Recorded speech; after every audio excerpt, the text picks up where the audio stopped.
আমি শারদানন্দ বলিলেন, এই অপূর্ব যুগাবতারের বিবাহ করিয়া এক দিনের জন্যেও শরীর সম্বন্ধ না পাতাইয়া স্ত্রীর সহিত এই অদ্ভুত অদৃষ্টপূর্ব প্রেমলীলার বিস্তার কেবল এই শিখাইবার জন্যই যে ইন্দ্রিয় পরতা ভিন্ন বিবাহের অপর মহোচ্চ উদ্দেশ্য আছে।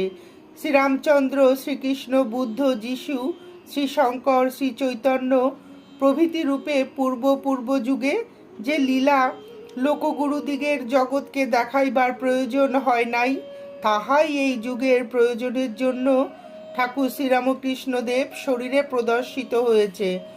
আজীবনব্যাপী কঠোর তপস্যা এবং সাধনার ফলে উদ্বাহু বন্ধনের অদৃষ্টপূর্ব পবিত্র ছাঁচ জগতেই প্রথম প্রস্তুত হইয়াছে। এখন ঠাকুর যেমন বলিতেন, তোমরা নিজ নিজ জীবন